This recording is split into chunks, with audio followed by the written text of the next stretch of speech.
Sir इसके लिए बहुत सारे मल्टीपल फैक्टर्स थे जिन्होंने हमें इतने मुश्किल टास्क को करने के लिए एस्पायर किया।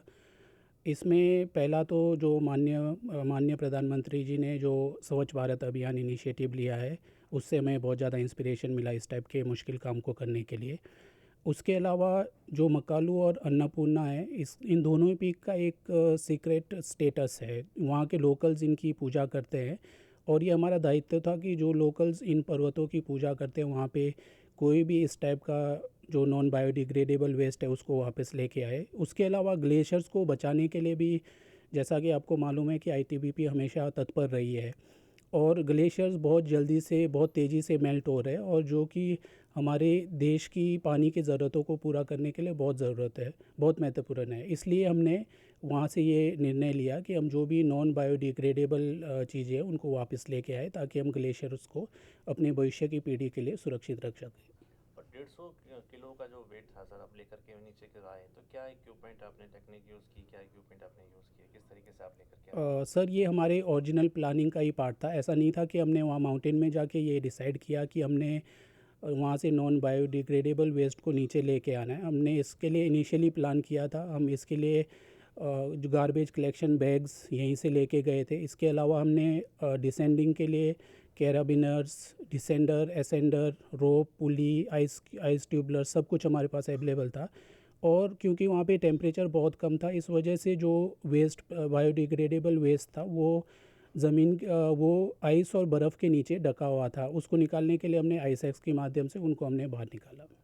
और सर, ये जो पूरा आपका जो चैलेंज था, इसमें सबसे टफेस्ट सिचुएशन कौन सी थी और किस तरीके से आप उससे ओवरकम हुए? इस अभियान के दौरान जो हमने गार्बेज कलेक्शन का निर्णय लिया था, ये हमने वापसी में गार्बेज कलेक्शन करना था।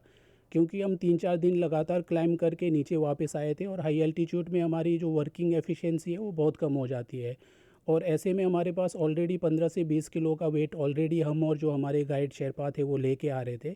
और ऐसे में एडिशनल वेट वहाँ से लेके आना वो हमारे लिए बहुत बड़ा चैलेंज था। और वहाँ पे बहुत ज़्यादा जो वेदर के कंस्ट्रेंट्स थे वो थे, -20 डिग्री टेम्परेचर था, हाई विंड वेलोसिटी थी और रास्ता भी बहुत मुश्किल था। वहाँ पे बहुत सारे क्रेवासिस थे और बहुत सारे आइस फॉल्स थे। और इनको ओवरकम करने के लिए हमारे पास एक तो जो माउंटेनियर्स थे वो बहुत ही एक्सपीरियंस थे, ट्रेंड थे सारे।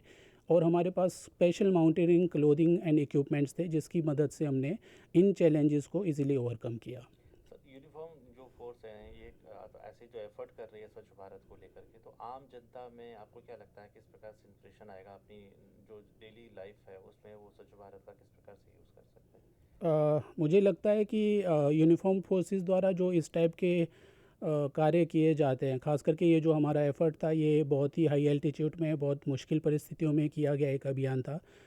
और यूनिफॉर्म्ड फोर्सेस को हमारे देश में काफ़ी सम्मान के भाव से and as a role model लोग देखते हैं। और मुझे लगता है कि यूनिफॉर्म्ड फोर्सेस द्वारा जो इस टाइप के अभियान संचालित किए जा रहे हैं, इससे निश्चित तौर पे जो सिविलियन पॉपुलेशन है जो वो अपने दैनिक जीवन में स्वच्छता के लिए निश्चित रूप से प्रेरित होंगे।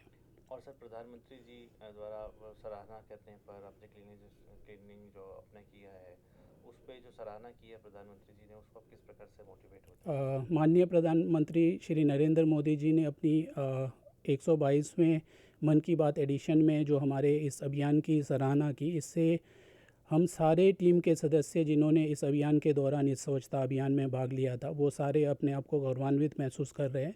और भविष्य में जितने भी अभियान होंगे या जितने भी हमारी ऑपरेशनल एक्टिविटीज़ होंगे, उस टाइम हाई एल्टीट्यूड क्षेत्र से नॉन बायोडिग्रेडेबल वेस्ट को वापस लाने के लिए और ज़्यादा प्रोत्साहित हुए हैं और जो हमारी इच्छा शक्ति है वो और ज़्यादा दृढ़ हुई है।